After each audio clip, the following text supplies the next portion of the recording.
What is going on, everybody? Welcome back to the channel. Aftersound here, bringing you Splinterlands content every single day. We also stream right here in this channel every Tuesday, Thursday, and Sunday morning, so come by and say hello.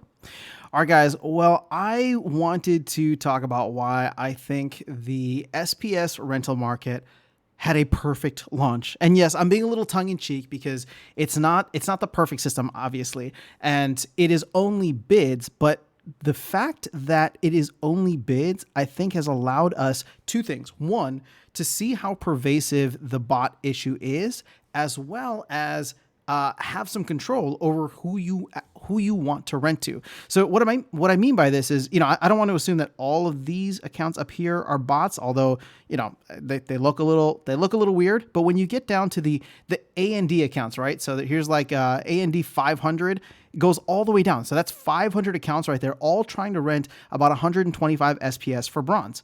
Now, I went through this entire thing, and you can see that, I don't want to assume that all of these are bots, but earlier today, and again, we talked about this on the live stream, which is what kind of inspired this video. It was much more obvious, much more pervasive. You were just going through, and it was different bots with different numbers all the way down. Now, what I believe has happened, obviously there's one of two things, right? Either somebody rented out to all those bots, or those bots realized that or the bot operator realized that nobody was going to rent to them if they were trying to rent in that way.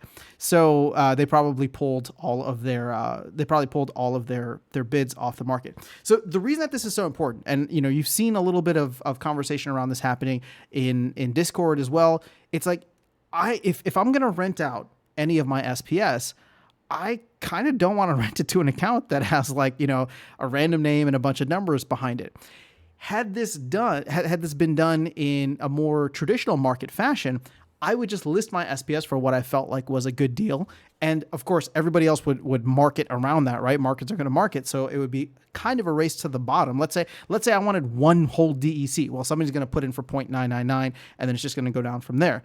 At some point, there would be a happy medium, and then I wouldn't technically control who could rent the SPS. Whereas now, like I said, the two benefits are we can see who is asking for a rental, and then we can actually control whether or not they get the rental. So I don't know if anybody out there is, crossing the picket line and chasing the APR. Again, I don't blame you if you do, right? Everybody's got to make money. So if somebody crossed the picket line and was rented out to all the bots earlier, hey, you do you got to get that extra yield. I don't even know what it's at right now. It's probably a decent percentage point.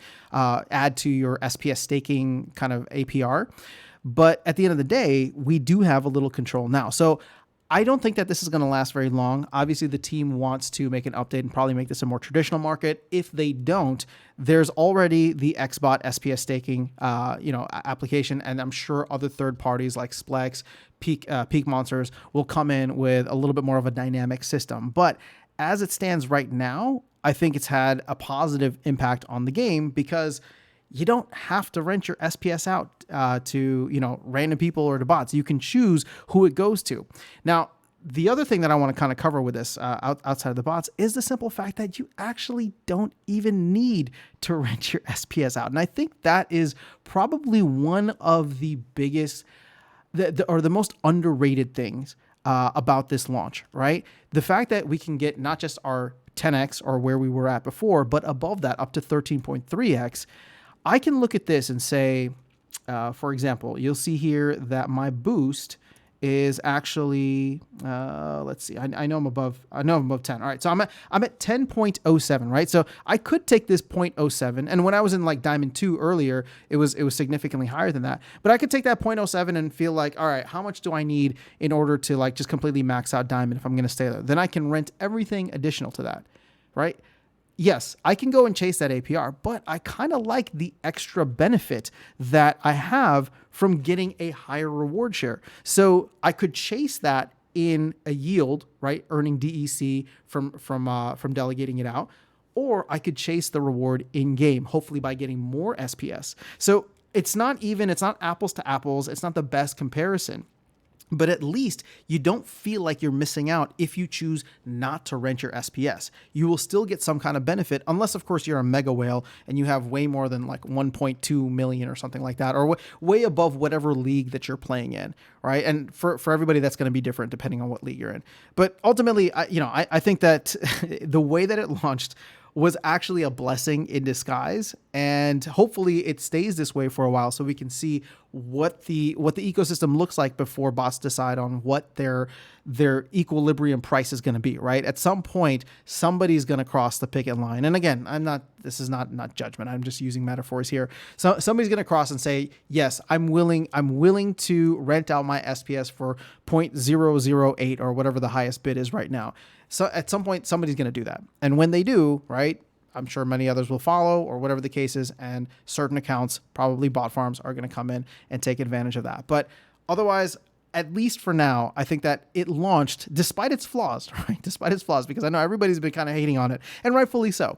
But despite its flaws, I actually think it launched in a phenomenal way. So that is all I have for you guys in this video. Let me know your thoughts in the comments below. I'm curious to know how you feel about the market overall, what you would like to see from it in the future, something more traditional, something more, with different kind of open orders or whatever the case is. Obviously, we all want a little bit more flexibility, but hopefully you can understand where I'm coming from when it comes to this perspective. But I'll catch you all in the next video and see you around the game. Take care.